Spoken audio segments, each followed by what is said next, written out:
Hello everyone, this is Swapnil Singh. स्वागत करती हूँ आपका आपके अपने चैनल एम विद राकेश में। स्टूडेंट्स, आज हम आपके लिए लेकर आए हैं बहुत important topic which is covid. Exam के पर्सपेक्टिव से, आने वाले एग्ज़ाम के पर्सपेक्टिव से जितने भी संभावित प्रश्न हो सकते हैं, हमने इसमें सभी कवर करने की कोशिश की है। तो प्लीज़ इस वीडियो को लास्ट तक देखिएगा, बीच में स्किप करके बिल्कुल मत जाइएगा। चलिए देखते हैं। सबसे पहले हम इसमें देखेंगे इंट्रोडक्शन, देन हम इसमें देखने वाले हैं अफेक्टेड कंट्रीज़ जो हैं आपकी कोविड से, फिर WHO की जो इंस्ट्रक्शंस हैं कोविड के लिए वो देखेंगे, फिर भारत सरकार के द्वारा जितने भी इनिशिएटिव्स लिए गए हैं वो हम यहाँ पर कवर करेंगे। यहाँ पर VES होना चाहिए था, सॉरी फॉर इट। एंड जितने भी पोर्टल्स हमने शुरू किए हैं वो हम यहाँ पर देखने वाले हैं। जितने भी स्कीम्स भारत सरकार के द्वारा या राज्य सरकार के द्वारा लॉन्च की गई हैं वो हम यहाँ पर देखेंगे। ऑपरेशंस देखेंगे, जो भारत के बाहर जो नागरिक हैं हमारे भारतीय वो फंसे हुए हैं उनके लिए क्या कुछ हेल्प की जा रही है, क्या कुछ ऑपरेशंस कंडक्ट किए जा रहे हैं वो हम यहाँ पर देखने वाले हैं। कोविड के दौरान देखिए, कोविड के दौरान जितने भी इन्वेंशंस हुए हैं विभिन्न संस्थाओं के द्वारा वो भी हम यहाँ पर देखने वाले हैं। फिर हम देखेंगे जो टेस्ट हैं, क्या क्या टेस्ट इसके लिए कंडक्ट कराए जा रहे हैं वो हम देखेंगे। और इसमें जो ट्रीटमेंट है, क्या हमने ड्रग, जो संस्थाएं हैं जो ड्रग प्रोवाइड करा रही हैं वो कौन सी ड्रग्स हैं या कौन सी वैक्सीन है जो अभी तक आई है या जिस पर काम चल रहा है वो हम देखेंगे। तो चलिए इसी के साथ शुरू करते हैं अपना लेक्चर। आइए देखिए, सबसे पहले हम देखेंगे इसमें कोविड-19 नाम क्यों दिया गया है। कोविड-19 क्या इंडिकेट करता है, जो जिसमें कोविड-19 में जो CEO है वो it is for corona. Okay, corona just a agent, corona is just a agent, not a disease. VI stand for virus, D stands for disease and 19 stands for, क्योंकि ये 2019 में सेकेंडली रिपोर्टेड हुआ था इसीलिए इसको 19 नाम दिया गया है। तो हो गया ये कोविड-19। देखिए, जो एक्चुअल डिसीज़ का नाम है वो है SARS, severe acute respiratory syndrome. जैसा कि आप सभी जानते हैं इसमें बहुत ही ज़्यादा सांस लेने में दिक्कत होती है, जो आपका रेस्पिरेटरी सिस्टम है वो पूरी तरह से ब्लॉक हो जाता है। तो जो इस डिसीज़ का एक्चुअल नेम है वो है सार्स। ओके, हम इसमें इसकी हिस्ट्री देख लेते हैं कुछ। सबसे पहले जो ये ट्रांसफ़र हुआ था, जो हमने जिसका रिकॉर्ड मिला है, जो सबसे पहले ट्रांसफ़र हुआ था ये सिवेट से हुआ था, जिसको आप नॉर्मल लैंग्वेज में ऊद बिलाव कहते हैं, कस्तूरी बिलाव भी कहते हैं, जो रीजनल लैंग्वेज में इसको बोलते हैं कस्तूरी बिलाव। ठीक है, जो कैट लाइक स्ट्रक्चर होता है उससे ये ट्रांसफ़र होना शुरू हुआ था। 2002 में ये फर्स्टली रिपोर्टेड हुआ था। जो 2002 से लेके 3 का बीच का जो टाइम है, तब एक जो रिपोर्ट की गई थी, रिपोर्ट प्रिपेयर की गई थी WHO के द्वारा, उसमें बताया गया कि ये 30 कंट्रीज़ में फैल गया था। तब इसने बहुत ज़्यादा, तभी भी त्राही मचाई थी। 30 कंट्रीज़ में इसने बहुत ज़्यादा इन्फेक्शन मचाया था, बहुत ज़्यादा इन्फेक्शन फैलाया था, बहुत सारी डेथ इसकी वजह से हुई थी। जैसा कि आप जानते हैं इसका एपिडेमिक नेचर है, तो उस एपिडेमिक नेचर के चलते इसने बहुत ज़्यादा डेथ की थी। तो हम यहाँ पर 3 टर्म देख लेते हैं। सबसे पहले आपका 3 टर्म होती हैं, एक एंडेमिक होती है, एक एपिडेमिक होती है, एक पेंडेमिक होती है। जो एंडेमिक होती है स्टूडेंट्स, जो एंडेमिक टर्म है, जब कोई रोग, जब कोई डिसीज़ किसी विशेष क्षेत्र पर या एक पर्टिकुलर एरिया पर जनसंख्या में स्थायी रूप से विद्यमान रहती है, तो उस स्थिति को हम बोलते हैं एंडेमिक। ओके, फिर हम आते हैं एपिडेमिक पर। जो एपिडेमिक है, जब कोई संक्रामक रोग किसी निश्चित जनसंख्या में बड़ी संख्या में लोगों में कम समय में तेज़ी से फैलता है, तो ऐसी स्थिति को बोला जाता है एपिडेमिक। ओके, फिर जब लास्ट है जो पेंडेमिक, अभी इसको बोल दिया गया है एपिडेमिक स्थिति का, वो ही विश्व के वृहद क्षेत्र में विस्तार पेंडेमिक कहलाता है। मतलब कि जो एपिडेमिक है, जो बड़ी संख्या में बीमारी कॉज हुई है, उसी को वर्ल्ड लेवल पर, विश्व स्तर पर फैलने के वजह से हम उसको नाम दे देते हैं पेंडेमिक। तो पेंडेमिक जो ये आपका डिक्लेरेशन है ये देता है WHO, अंतर्राष्ट्रीय स्वास्थ्य संगठन देता है। कोविड-19 भी जो नाम दिया गया है ये अंतर्राष्ट्रीय स्वास्थ्य संगठन के द्वारा ही दिया गया है। ठीक है, फिर हम देखते हैं, देखिए कोरोना वायरस जो इसका पॉजिटिव एजेंट है, सबसे पहले आप ये देख लीजिए कि इसका जो स्ट्रक्चर है ये है वो कोरोना वायरस जिसने पूरी दुनिया के अंदर त्राही त्राही मचाई हुई है। जी हाँ, यही है वो कोरोना वायरस। इसके आप स्पाइक्स देखिए, इसका जो स्ट्रक्चर है, इसके अंदर प्रोटीन है, आरएनए प्रोटीन है, वो देखिए। ठीक है, और यही वो वायरस है जिसने सभी लोगों के नाक में दम एक तरह से किया हुआ है। कोई बात नहीं, चलिए देखते हैं। इसको हमने कोरोना नाम क्यों दिया है? इसको कोरोना नाम इसलिए दिया गया है क्योंकि इसका जो स्ट्रक्चर है वो ताज के जैसा है, क्राउन जैसा स्ट्रक्चर है, इसीलिए इसको तब नाम दिया गया था कोरोना। ठीक है, जो इसका करंट सिनेरियो है वो ये है कि तब हमने इसको बोला था सार्स कोवी, तब हमने इसको डिसीज़ को नाम दिया था सार्स कोरोना वायरस। तो अभी हम इसको कंसीडर कर रहे हैं एज SARS-CoV-2। ओके, तो जो इसके सिम्टम्स हैं वो मैं आपको बता देती हूँ। कुछ फीवर होता है, रनी नोज़ होती है, हेडेक है, डायरिया है, जो आपका रेस्पिरेटरी सिस्टम है वो एकदम कमज़ोर हो जाता है, वो ब्लॉक हो जाता है, एक तरह से कफ होती है, आपको सूखी खांसी होती है, एंड सांस लेने में बहुत ज़्यादा दिक्कत होती है। जो गले में खराश हो जाती है वो खराश इसमें होती है। और अब देखा जा रहा है कि जो टेस्ट बड्स हैं वो इनएक्टिव हो जाते हैं, और डायरिया की शिकायत बहुत सारे लोगों में देखी गई है, न्यूमोनिया की शिकायत बहुत सारे लोगों में देखी गई है, बॉडी के ऊपर स्किन पर पैच पड़ जाते हैं, रैशेज़ हो जाते हैं, ये भी इसका एक सिम्टम माना गया है। तो यही हैं इसके सारे सिम्टम्स। अगर कुछ भी ऐसा होता है तो आप प्लीज़ टेस्ट जाके ज़रूर कराइएगा। ओके, देन हम देखते हैं इसका क्योर। देखिए, इसका क्योर तभी भी इन्वेंट नहीं हुआ था, या कह सकते हैं कि तभी भी नहीं खोजा गया था, और अभी भी इसका कोई क्योर नहीं है। There is no cure for it. Okay, इसीलिए सभी लोग कहते हैं कि इसमें बहुत ज़्यादा कोताही बरतने की ज़रूरत है, क्योंकि अभी तक इसका कोई भी क्योर नहीं खोजा गया है। तभी 2003 में जब ये वायरस था, 2002 से लेके 3 के बीच में जब ये वायरस था, तभी भी यही शिकायत मोस्टली मिल रही थी देखने के लिए कि शॉर्टनेस ऑफ ब्रीथ हो गया जैसे, और आपका ये डायरिया हो गया, फीवर, रनी नोज़, हेडेक, ये सारे सिम्टम्स पहले भी थे। जो अभी वाले सिम्टम्स हैं वो मैंने आपको बता दिए हैं। तब इसके क्योर के लिए वेंटिलेशन ही प्रोवाइड कराया गया था, और आज भी वेंटिलेशन ही प्रोवाइड कराया जा रहा है। वेंटिलेटर्स का यूज़ इसमें ज़्यादा हो रहा है। नेक्स्ट जो है वो हम इसमें देखते हैं, जो एंटीबायोटिक्स हैं, एंटीबायोटिक्स यूज़ की जा रही हैं इसके ट्रीटमेंट के लिए। एंटीवायरल जो टैबलेट्स हैं वो भी इसके लिए यूज़ की जा रही है, जो मेडिसिन हैं वो इसके लिए यूज़ की जा रही है। एंड सबसे ज़्यादा ज़रूरी है कि आप अपनी इम्यूनिटी को बूस्ट करके रखें। ठीक है, अगर आप अपनी इम्यूनिटी को बूस्ट करके रखते हैं, ये एक नॉर्मल वायरस है। जैसे आपने सुना है दिल्ली में हर्ड इम्यूनिटी डेवलप हो गई थी। जो हर्ड इम्यूनिटी जो टर्म है वो ये है कि बॉडी खुद से ही रिस्पॉन्स देने लगती है, खुद ही इतनी ज़्यादा एंटीबॉडीज़ डेवलप कर लेती है। जो एंटीजन है, जो बाहर से आया हुआ पैरासाइट है, वो बॉडी के अंदर टिक नहीं पाता है। जो बॉडी है हमारी एंटीबॉडीज़, जो बॉडी के अंदर जो एंटीबॉडीज़ हैं वो एंटीजन को ख़त्म कर देती हैं। इसीलिए हम कह रहे हैं कि कुछ एरिया में ऐसा हुआ है जहाँ पर जिन लोग की इम्यूनिटी बहुत ज़्यादा स्ट्रॉन्ग है, वहाँ पर कोविड होके भी उन लोगों को चले गया है, उनको पता नहीं चला।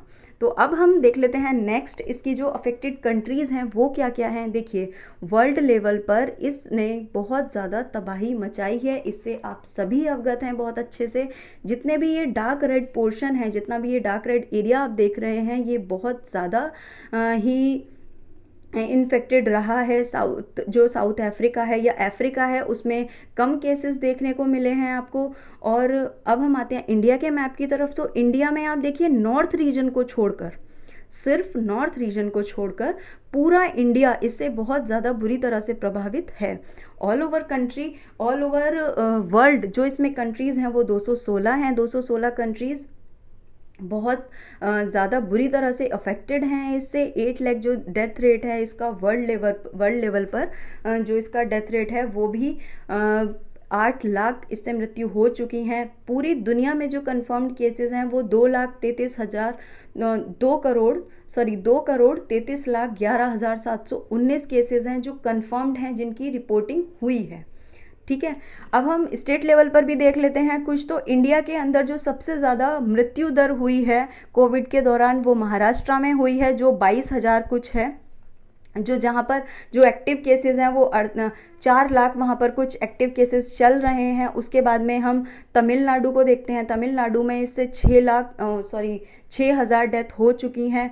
देन दिल्ली है, दिल्ली में 4300 डेथ इससे हो चुकी हैं। और यूपी जो है हमारा अभी वो सेफ जोन में चल रहा है, लेकिन यूपी के अंदर नॉर्मल तरीके से हम टेस्टिंग को नहीं देख पा रहे हैं। जो टेस्टिंग होनी चाहिए उस लेवल पर हम टेस्टिंग को नहीं देख पा रहे हैं। तो शायद यही कारण है इसका, जो इसमें 2926 डेथ रेट हमें शो हो रहा है। ये सब डेटा जो स्टूडेंट्स, ये सब डेटा है, ये सब 24 अगस्त का है। दैट मीन्स ये परसों का डेटा है। ये हमने बिल्कुल अपडेटेड डेटा लेके आया है आपके पास, तो आप बिल्कुल निश्चिंत रहिएगा कि ये कब का डेटा है। ओके, तो चलिए इसी के साथ हम देखते हैं नेक्स्ट। हाँ, पहले स्लाइड में दिया हुआ है WHO के जो इंस्ट्रक्शंस हैं वो क्या क्या हैं। जो WHO के इंस्ट्रक्शंस हैं, WHO ने कुछ इंस्ट्रक्शंस दिए हैं, जैसे कि गर्म पानी का सेवन करें, गर्म पानी आप पीजिए, ग्लव्स पहन के रखिए या फिर अपने हैंड्स को सैनिटाइज करिए। हेड के लिए आपका हेड मास्क है उसको लगा कर रखिए। अगर आप, पहली बात तो ये है कि आप क्वारंटीन होकर रहिए, आप बाहर निकलिए ही मत। लेकिन जब उस स्थिति में, जब आपको घर से बाहर जाना पड़े, तो उस स्थिति में आप ये सारे जो क्योर्स हैं, प्रिकॉशंस हैं, ये लेकर ही घर से बाहर जाइए। फिर अपनी इम्यूनिटी को आप बहुत बूस्टअप रखिए। जितनी भी चीज़ें हैं, जैसे जो इंडियन जो मिनिस्ट्री है, आयुष मंत्रालय है, उसके द्वारा दिए गए जो गाइडलाइंस हैं उनको फॉलो करिए। यही WHO ने इंस्ट्रक्शंस दिए हुए हैं इसके लिए। अब हम देखते हैं जो भारत सरकार की जो इनिशिएटिव्स हैं वो क्या क्या इनिशिएटिव्स हैं, वो हम इसके अंदर देख लेते हैं। सबसे पहले है सहयोग। देखिए, ये सारे पोर्टल्स हैं, ये कुछ इसमें पोर्टल्स हैं, कुछ इसमें आपके डैशबोर्ड हैं और इनका जो काम है वो सेम है। ठीक है, कुछ डेटा प्रोवाइड करा रहे हैं, कुछ डोर टू डोर सर्वे कर रहे हैं। ठीक है, तो सबसे पहले हम इसमें देखेंगे सहयोग ऐप। देखिए, जो सहयोग ऐप है ये आरोग्य सेतु के जैसे काम करता है। डिट्टो हम इसको कह सकते हैं, ये आरोग्य सेतु की मदद से काम करता है।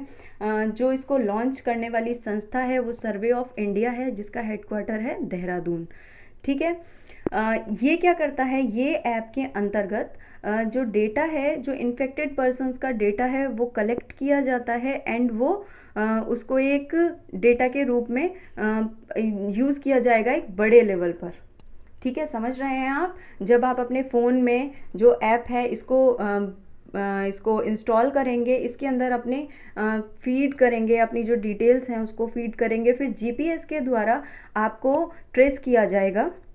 ये सभी ऐप सेम काम करते हैं। बस हमको ये याद रखना है कि कौन सा ऐप किस मंत्रालय ने लॉन्च किया है या किस संस्था ने लॉन्च किया है, या फिर किस सरकार ने या राज्य सरकार ने लॉन्च किया है या भारत सरकार के द्वारा लॉन्च किया गया है। ठीक है, तो सबसे यही जो हम सहयोग देख रहे हैं, जो सहयोग ऐप है ये सर्वे ऑफ इंडिया ने लॉन्च किया है। ये डेटा कलेक्ट करता है, आरोग्य सेतु ऐप के जैसा ये काम करता है। फिर हम आते हैं साइम ऐप पर।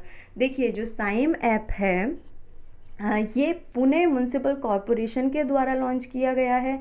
ये जो पुणे म्युनिसिपल कॉरपोरेशन है ये उसने लॉन्च किया है मॉनिटर करने के लिए जो क्वारंटीन सिटीजन्स हैं। जैसा कि मैंने आपको बताया कि सभी को अपना डेटा यहाँ पर फीड करना पड़ेगा। तो जो लोग जो क्वारंटाइन जोन में हैं, जो आइसोलेटेड जोन में हैं, जैसे कि जो अपने घर में हैं या फिर किसी क्वारंटीन सेंटर में जो क्वारंटीन है, आइसोलेटेड है, तो उसको मॉनिटर करने के लिए ये ऐप है साइम ऐप। ओके, अब हम आते हैं आरोग्य पाथ। जो आपका आरोग्य पाथ है आपका आरोग्य पाथ ये किया गया है भारत सरकार के द्वारा लॉन्च। तो इसके अंतर्गत हमें क्या देखने को मिलता है, वैसे तो ये भारत सरकार की जो संस्था है CSIR, ठीक है, ये उसके द्वारा लॉन्च किया गया है आरोग्य पाथ। इसके अंतर्गत जितने भी आपके ज़िले में या जितने भी आपके राज्य में जो मेडिकेशन के लिए जो सामान होता है, जो हेल्थ केयर प्रोडक्ट्स हैं, उसके लिए ये एक पोर्टल है जो सप्लाई चेन, इसको हम बोल सकते हैं स्टॉप सप्लाई चेन सल्यूशन के रूप में ये आरोग्य पाथ है वो काम करता है। तो इसमें पीपीई किट है, मेडिकल जो आपके उपकरण हैं, जो ड्रग्स हैं, डायग्नोस्टिक किट हैं, उन सब की आपूर्ति के लिए इसमें शामिल किया गया है। सारा डेटा जो है, जो सप्लायर्स हैं, मैन्युफैक्चरर्स से जो जिन लोग को ज़रूरत है, जिन संस्थाओं को ज़रूरत है, वहाँ तक पहुँचाने के लिए ये ऐप काम करेगी। ठीक है, फिर हम आते हैं प्रकृति ऐप पर। ठीक है, जो हमारी नेक्स्ट है जी, नेक्स्ट 4th नंबर है प्रकृति ऐप। देखिए, जो प्रकृति ऐप है इसको लॉन्च किया गया है आईआईटी दिल्ली के द्वारा, Indian institute of technology Delhi के द्वारा। ये एक वेब बेस्ड डैशबोर्ड है जिसकी फुल फॉर्म है prediction and assessment of corona infections and transmission in India. इसका जो कार्य रहेगा, इसका जो कार्य है वो ये है, जो साप्ताहिक आधार पर ये प्रिडिक्शन करता है, पूर्वानुमान लगाता है कि इस जगह पर इतनी संख्या संक्रमित लोगों की होगी। ठीक है, इतने केसेस, ये यहाँ से इतने केसेस डेवलप हो सकते हैं, या अगर ऐसा ही यही रेट रहा तो उसको रिकॉग्नाइज करके ये लोग अपना डेटाबेस तैयार करते हैं। ठीक है, नेक्स्ट हम देखते हैं संहार ऐप। देखिए, संहार ऐप का क्या काम है। सबसे पहले तो हमें ये देख लेना चाहिए कि किसके द्वारा डेवलप किया गया है। ये सीडेक के द्वारा डेवलप किया गया है। जी हाँ, centre for development of advanced computing, इसके द्वारा इसको डेवलप किया गया है। जो संहार की फुल फॉर्म है वो है super computer using artificial intelligence machine learning health care analytics based research, जो कि कोविड-19 के लिए है। ठीक है, ये किसकी पार्टनरशिप के साथ तैयार हुआ है। संहार प्रोजेक्ट है वो पार्टनरशिप में है नेशनल सुपर कंप्यूटिंग मिशन के। ठीक है, मतलब नाड़ी के अंतर्गत इसको कार्य किया जा रहा है। तो इस जो मिशन है, ये इस मिशन के अंतर्गत क्या काम किया जा रहा है, ये एक स्टार्टअप के रूप में काम करेगा इंडस्ट्रीज़ के लिए, to build a rapid super computing system and research community for India to fight कोविड-19। ओके, तो आप सभी लोगों को पता चल गया होगा जो संहार ऐप है उसका काम क्या है। अब हम आ जाते हैं एसएस कोरोना। जी, जो एसएस कोरोना है वो ऐप लॉन्च किया गया है दिल्ली गवर्नमेंट के द्वारा। ये सर्वे के लिए ऐप है, जो डोर टू डोर सर्वे के लिए कंडक्ट किया जा रहा है कंटेनमेंट जो जोन्स हैं उनके लिए।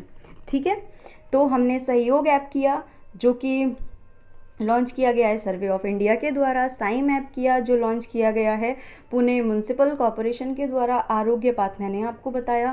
प्रकृति ऐप जो है डैशबोर्ड है, ये भी मैंने आपको बताया, जो आर्टिफिशियल इंटेलिजेंस के लिए काम किया जा रहा है जिस प्रोजेक्ट पर, वो है संहार, ये भी हमने इसमें कवर किया है। फिर हम देखते हैं, जो हमने देखा जो एसएस कोरोना है उसको किसने लॉन्च किया है, दिल्ली गवर्नमेंट ने। अब हम देखते हैं, चलिए नेक्स्ट स्लाइड पर है हमारी स्कीम्स। कुछ हमारी स्कीम्स हैं, इनको देखना बहुत ज़्यादा इम्पॉर्टेंट बन जाता है क्योंकि क्वेश्चंस यहाँ से भी रेज हो सकते हैं। ठीक है, सबसे पहले है हमारी योद्धा कल्याण योजना। योद्धा Kalyan Yojana basically MP government ने इसको लॉन्च किया है आंगनवाड़ी वर्कर्स के लिए। 21 अप्रैल को ये लॉन्च की गई थी।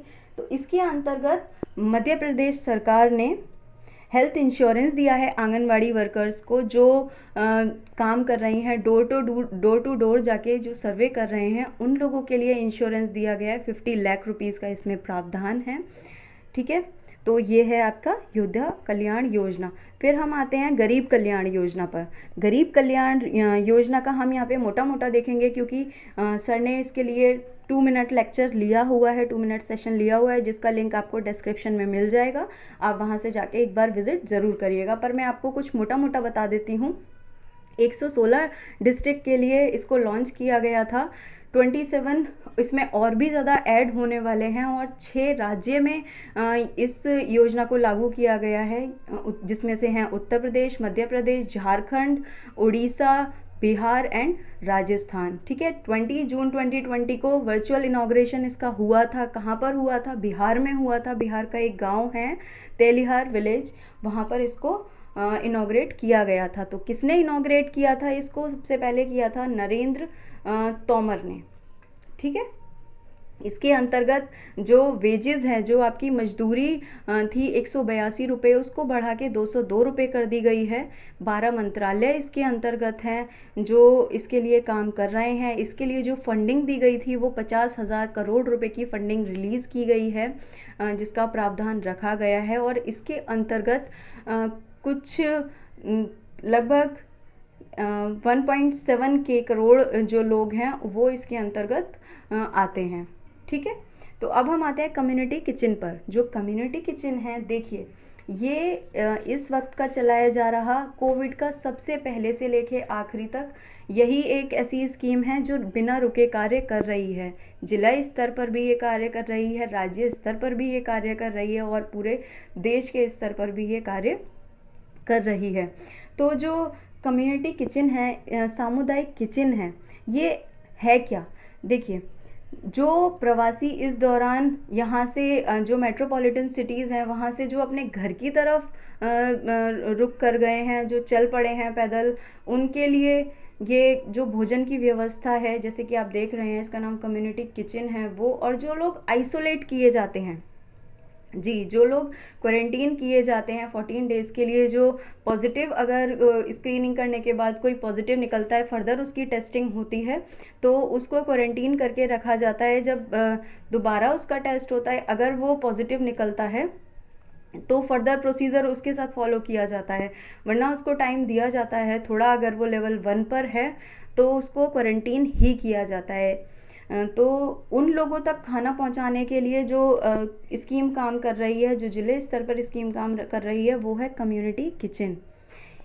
इसके अंतर्गत आप यकीन नहीं मानेंगे 15 लाख पैकेट डेली प्रिपेयर किए जाते हैं।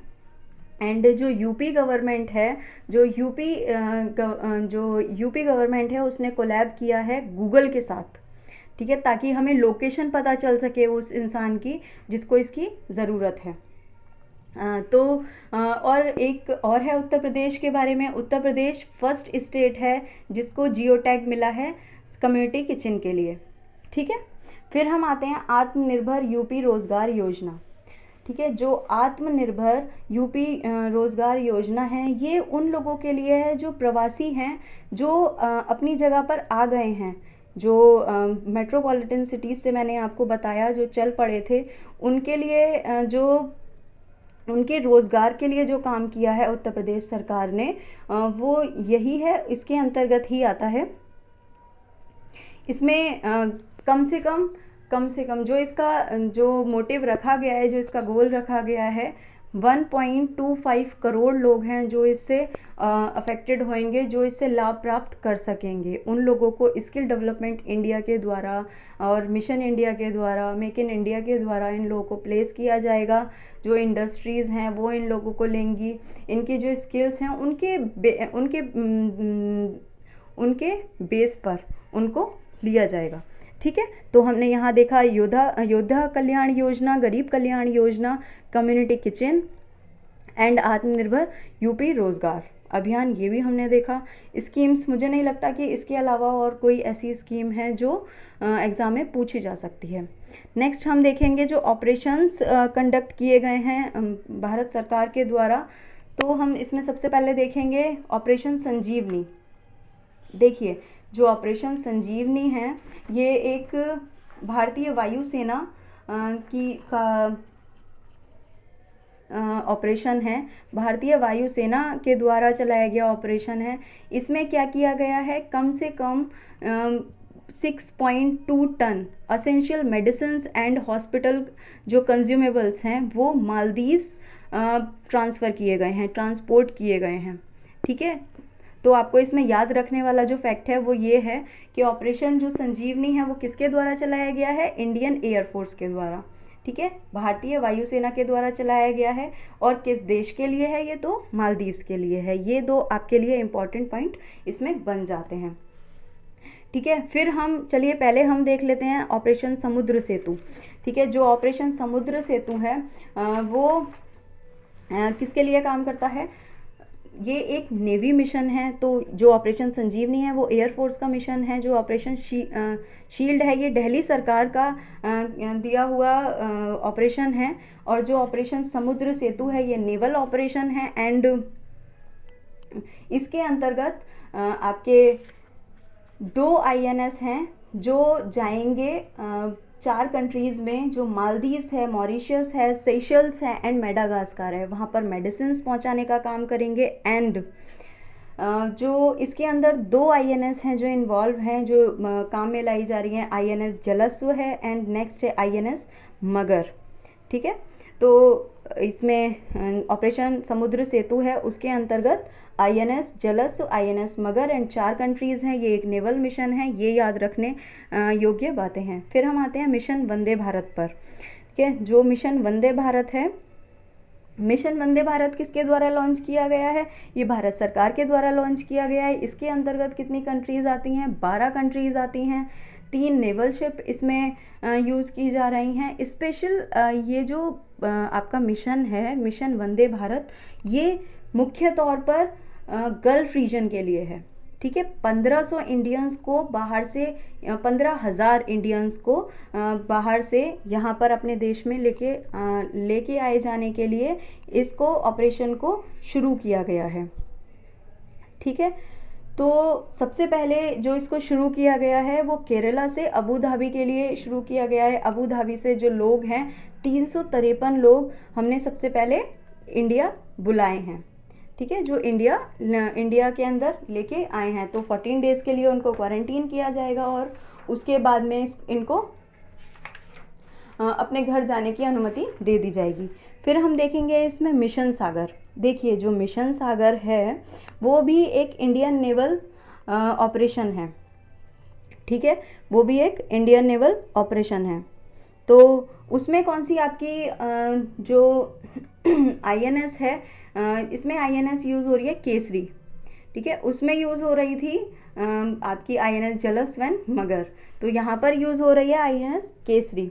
ये किसके द्वारा चलाया गया अभियान है? ये है इंडियन नेवी के द्वारा चलाया गया अभियान। एंड मालदीव्स और Mauritius, Seychelles, Madagascar and Comoros, ये भी इन देशों में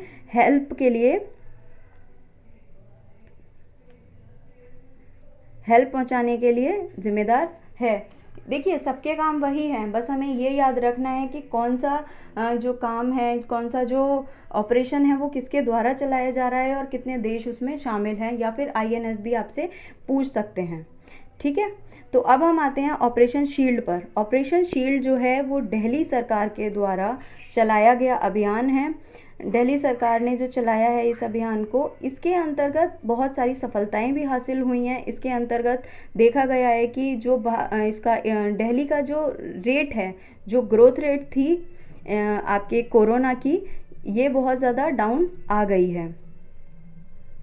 ठीक है, तो इसमें हमने क्या क्या देखा है? इसमें हमने देखा है ऑपरेशन संजीवनी, ऑपरेशन शील्ड, ऑपरेशन समुद्र सेतु, operation Vande Bharat, operation mission सागर। ठीक है, और अगर आप एक और है, चलिए ऑपरेशन शील्ड को थोड़ा सा और देख लेते हैं हम। जो ऑपरेशन शील्ड है ये 5 स्टेप में पूरे होने वाली ये आपका एक ऑपरेशन है। इसकी फुल फॉर्म आप देखेंगे तो आप इससे समझ जाएंगे कि क्या है ये। S stand for ceiling of area. सबसे पहले ये इलाके को सील कर देते हैं। फिर H से होम क्वारंटाइन है, तो घर में क्वारंटाइन रहने के लिए इंस्ट्रक्शंस दे दिए जाते हैं। I for isolation of infected patients. ठीक है, आइसोलेट किया जाता है उन लोगों को। फिर असेंशियल सर्विसेज उन तक पहुंचाई जाती हैं, जो ज़रूरी सेवाएं उनको सुनिश्चित करता है ये दिल्ली सरकार के द्वारा। फिर जो L है, L से लोकल सैनिटाइजेशन है। D for door to door survey करने के लिए है। ठीक है, ये आपका ऑपरेशन शील्ड रहा। अब हम देखते हैं नेक्स्ट क्या है। नेक्स्ट जो है वो है ऑपरेशन, जो किट्स हैं ऑपरेशंस हमारे सारे वही हैं, और उनके अलावा मुझे नहीं लगता कि कोई ऐसा ऑपरेशन है। ऑपरेशन नमस्ते और है, जो ऑपरेशन नमस्ते है वो भारतीय सेना के द्वारा चलाया गया है। भारतीय सेना हमेशा ही जब कभी भी ज़रूरत पड़ती है भारत के नागरिकों को, वो हमारे लिए तत्पर रहती है। तो जो नमस्ते है उसके अंतर्गत बस इतना ही है कि वो लोगों को अवेयर करेंगे, जो कोविड है उससे, उसके जो गाइडलाइंस हैं उससे अवेयर करेंगे, जो आयुष मंत्रालय के द्वारा दी गई गाइडलाइंस हैं उससे अवेयर करेंगे। तो ऑपरेशन नमस्ते डिफेंस, भारतीय डिफेंस से चलाया जा रहा है। ठीक है, अब हम आते हैं जो किट्स हैं, आपकी किट्स है चित्राजीन एमपी एम्प एन। देखिए ये वो किट है, इसको हमने यहाँ पर इसलिए इन्वॉल्व किया है, ये वो किट है जो भारत की पहली ऐसी किट है जो 2 घंटे के अंदर आपको रिजल्ट देने का दावा करती है। ठीक है, तो ये जो चित्रा जीन एमपी है, amp is for, amp stands for amplification. ठीक है, ये वो डायग्नोस्टिक टेस्ट किट है जो कंफर्म करती है कोरोना को 2 घंटे के अंदर रिपोर्ट देने के लिए। तो ये डेवलप की गई है Shri Chitra Tirunal institute for medical and science and tech के लिए। ठीक है, इसके अंतर्गत जो काम होता है वो होता है लूप एम्पलीफिकेशन का। ठीक है, जितने भी टेस्ट हैं वो एम्पलीफिकेशन बेस्ड ही हैं। अगर आप पीसीआर लेंगे, एंटीबॉडीज़ लेंगे, अलाइजा लेंगे, फेलुदा लेंगे, ये सब में ही एम्पलीफिकेशन किया जाता है।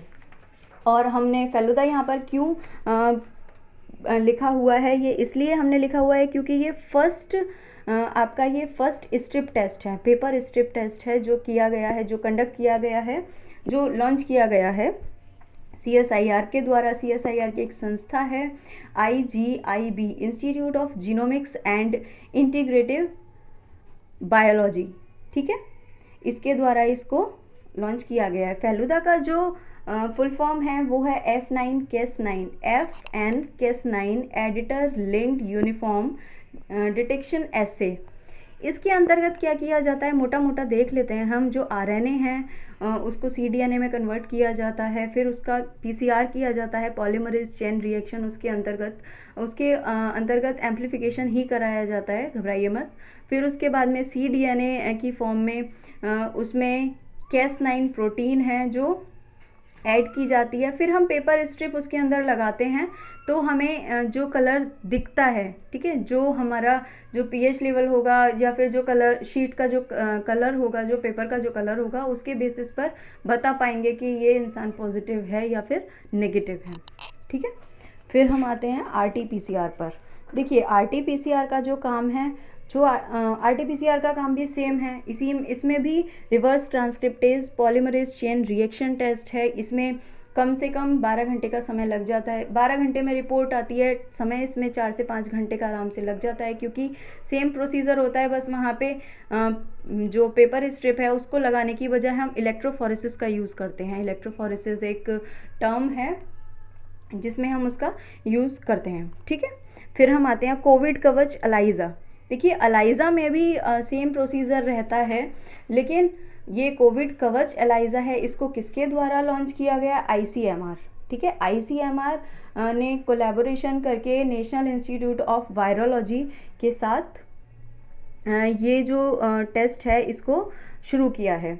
ये एंटीबॉडीज़ डायग्नोस टेस्ट है। जैसा कि आप जानते हैं अलाइजा जो है एंजाइम लिंक्ड इम्यूनोसॉर्बेंट एसे इसकी फुल फॉर्म होती है। एंड ये एंटीबॉडीज़ टेस्ट होता है, ये एंटीबॉडी टेस्ट होता है जो ब्लड से एंटीबॉडीज़ चेक की जाती हैं कि नंबर ऑफ़ एंटीबॉडीज़ कितनी हैं।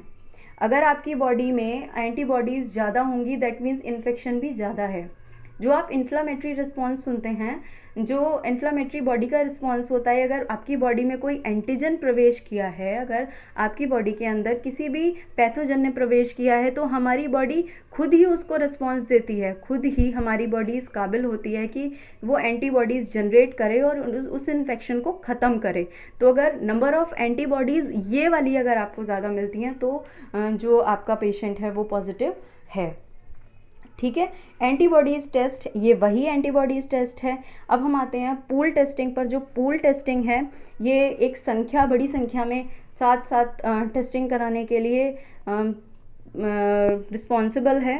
तो जो पूल टेस्टिंग हमने इसमें लिखा है वो इसलिए लिखा है क्योंकि उत्तर प्रदेश भारत का ऐसा पहला राज्य है जो पूल टेस्टिंग कराने के लिए रिस्पॉन्सिबल है। ठीक है, तो यहाँ पर हमने देखा चित्राजीन चित्राजीन एम्प एन है, ये है 2 घंटे में रिजल्ट देने वाली किट है। फेलुदा टेस्ट है, ये फर्स्ट पेपर स्ट्रिप टेस्ट है। कोविड कवच एलाइजा है, ये ICMR के द्वारा प्लस NIV के द्वारा लॉन्च किया गया प्रोग्राम है जो टेस्ट है। ठीक है, देन RT-PCR आपका टेस्ट है, वो जो कार्य करता है वो मैंने आपको बता दिया है। फिर हमने देख लिया है एंटीबॉडीज टेस्ट है, वो क्या है, पूल टेस्टिंग हमने इसमें देख ली है। ठीक है, अब हम देखते हैं, चलिए नेक्स्ट क्या है, ये है सम इन्वेंशंस। देखिए, भारत में जब कोविड जब से शुरू हुआ है, कोविड काल जब से शुरू हुआ है, तब से बहुत सारी इन्वेंशंस हर संस्थान के द्वारा किए जा रहे हैं। सबसे पहले है उसमें ट्राइबो मास्क। देखिए, ट्राइबो मास्क क्या है, ये एक इलेक्ट्रॉनिक मास्क है, इसको हम कह सकते हैं ये एक इलेक्ट्रॉनिक मास्क है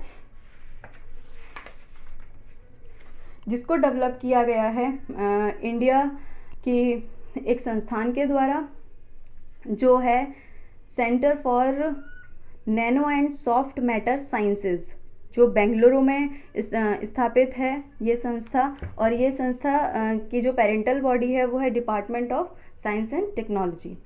ठीक है, तो इसके अंदर क्या होगा, ये इलेक्ट्रिकली चार्ज्ड है, तो जितने भी इन्फेक्शंस हैं या जितने भी माइक्रो ऑर्गेनिज्म हैं ये रेस्ट्रिक्ट करता है उनकी एंट्री को।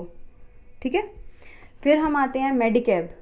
देखिए, मेडिकैब क्या है, मेडिकैब एक चलता फिरता एक मोबाइल हॉस्पिटल कह लीजिए आप इसको। ये एक चैम्बर की तरह कहीं भी खुले मैदान में इसको रखकर हम 4 दीवारी क्रिएट कर सकते हैं। तो ये लॉन्च किया गया IIT मद्रास के छात्रों के द्वारा। ठीक है, IIT मद्रास के छात्रों के द्वारा किया गया है। इसको जैसे फोल्डिंग बेड होता है, फोल्डिंग चेयर होती है, उसी तरह से ये एक फोल्डिंग हॉस्पिटल है। ठीक, अब हम आते हैं स्वस्थ वायु की तरफ। जो स्वस्थ वायु है, देखिए जैसा कि हमने बताया, सबसे पहले ये रेस्पिरेटरी ट्रैक्ट को ब्लॉक करने वाला सिंड्रोम है, तो इसके अंतर्गत सबसे पहले वेंटिलेशन ही प्रोवाइड कराया जाना चाहिए। और वेंटिलेशन ही प्रोवाइड कराने के लिए 36 घंटे के अंदर जो वेंटिलेटर बनाया गया था, जो वेंटिलेटर का इन्वेंशन हुआ है, वो स्वस्थ वायु उसका नाम दिया गया है। ठीक है, और फिर हम आते हैं एम्बूबैग्स की तरफ। जो एम्बूबैग्स हैं ये IIT हैदराबाद के द्वारा दिए गए हैं, इजाद किए गए हैं। ये बैग वॉल्व मास्क की तरह काम करते हैं। ठीक है, फिर जो कॉन्टैक्ट है ये यूनियन मिनिस्ट्री ऑफ हेल्थ के द्वारा लॉन्च किया गया है for covid.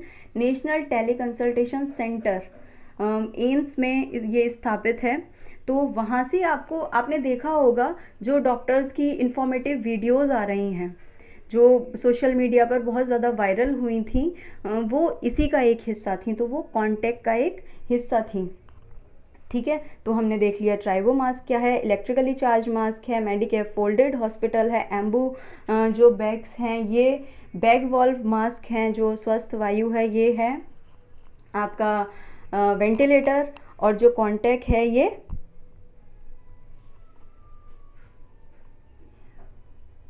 Covid national teleconsultation centre है। ठीक है, अब हम आते हैं इसके ड्रग्स और वैक्सीन्स पर। ठीक है, सबसे पहले तो हम ये देखेंगे जो रेमडेसिविर है, ये ड्रग इसमें यूज़ किया जा रहा था। इसके लिए जैसा कि आप जानते हैं कोई ड्रग पर्टिकुलर इन्वेंट नहीं हुआ है, तो जो साइंटिस्ट हैं, जो डॉक्टर्स हैं, वो डिफरेंट डिसीज़ के ड्रग्स इसमें यूज़ कर रहे हैं। कोई मलेरिया, जो मलेरिया के लिए ड्रग रिस्पॉन्सिबल होता है, वैसे ये तो TB के लिए भी रिस्पॉन्सिबल होता है, तो उसको यूज़ किया जा रहा है कोविड के ट्रीटमेंट के लिए। ठीक है, लेकिन ये बैन कर दिया गया था रेमडेसिविर, क्योंकि इसके ड्रॉबैक्स थोड़े ज़्यादा थे। ये बहुत हैवी थी, जो डोज है इसकी वो बहुत हैवी होती है। देन जो फेविपिराविर है ये एक ओरल वैक्सीन है, ये काम अभी भी कर रही है। जी हाँ, जो आपने बीच में सुना था कुछ एक कोरोना काल के बीच में आपने सुना होगा, जो फेविपिराविर है वो उसकी जो सहभागिता है पूरी अभी भी डॉक्टर्स उसको यूज़ कर रहे हैं। फिर एक टर्म रह गया है इसमें HCQ, हाइड्रोक्सी क्लोरोक्वाइन। ये जो मेडिसिन है, ये जो ड्रग है, ये ग्लोबल लेवल पर ट्रीटमेंट के लिए यूज़ किया जा रहा है कोविड की। तो ये एक एंटी मलेरियल ड्रग है। जो HCQ है ये एक एंटी मलेरियल ड्रग है जिसको यूज़ किया जाता है अर्थराइटिस के लिए भी। ठीक है, हाँ, अब हम देखते हैं कोवैक्सीन है। जो कोवैक्सीन है, कोवैक्सीन को यूज़ किया गया है एज अ वैक्सीन। अभी भी इस पर काम चल रहा है। इसके क्लिनिकल ट्रायल जो थे वो शुरू हो गए थे, लेकिन जो इसने अपनी सफलता है वो उसको प्राप्त अभी नहीं कर पाया। तो भारत सरकार ने इसको पूर्णतः लॉन्च नहीं किया है। तो इसमें हमने 2 ड्रग देखे हैं और 2 वैक्सीन्स देखी हैं। HCQ देखा है एंड रेमडेसिविर देखी है। फेविपिराविर जो ओरल वैक्सीन है वो देखी है। कोवैक्सीन है जो भारत सरकार के द्वारा दी गई है। ठीक है, क्वेश्चन संभावित यहाँ से उठता है कि जो कोरोना है वो कोरोना फ्री स्टेट है, वो फर्स्ट कौन सा है? वो है गोवा। ठीक है, जो सेकंड कोरोना फ्री स्टेट है मणिपुर। जो ये 2 स्टेट हैं जिन्होंने फर्स्टली रिपोर्ट किया है। जो गोवा है वो फर्स्ट कोरोना फ्री स्टेट है एंड सेकंड मणिपुर है। देखिए, प्लाज्मा बैंक आपने सुना होगा। जो प्लाज्मा थेरेपी यूज़ हो रही है, जो प्लाज्मा थेरेपी, जो लोग ठीक हो गए हैं, जो कोविड से संक्रमित होकर जो लोग ठीक हो गए हैं, उनकी एंटीबॉडीज़ को हम पेशेंट की एंटीबॉडीज़ में इनोक्यूलेट करेंगे तो वो एंटीबॉडीज़ की संख्या और ज़्यादा जनरेट होगी बॉडी के अंदर और जो एंटीजन है उसको किल करने में हेल्प करेगी। एक तरह से यही प्लाज्मा थेरेपी थी, क्योंकि हम प्लाज्मा लेंगे जो ठीक हो गया है उस पर्सन का एंड जो पेशेंट है उसके अंदर उसको इनैक्यूलेट करेंगे। तो जो प्लाज्मा बैंक हैं, ये क्वेश्चन एग्ज़ाम के पर्सपेक्टिव से बहुत ज़्यादा इम्पॉर्टेंट है कि पहला जो प्लाज्मा बैंक है वो कहाँ पर खोला गया है, कहाँ पे स्थापित है? तो राजस्थान में, देन वेस्ट बंगाल में भी खोला गया है। चलिए अब हम नेक्स्ट देख लेते हैं धन्वंतरी रथ। ठीक है, जो करंट स्टेप लिए गए हैं वो है धन्वंतरी रथ। जो धन्वंतरी रथ है बेसिकली ये एक मोबाइल हॉस्पिटल कहा जा रहा है। ये अहमदाबाद बेस्ड स्कीम है। ठीक है, ये गुजरात ओरिएंटेड स्कीम है। पहले तो ये वहीं से स्टार्ट हुई थी।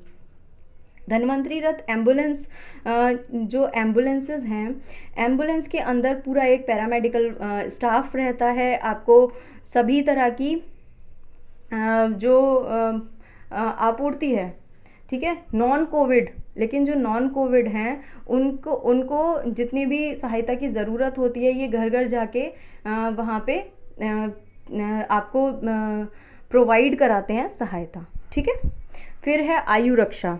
जो आयु रक्षा है वो किसके द्वारा लॉन्च की गई है?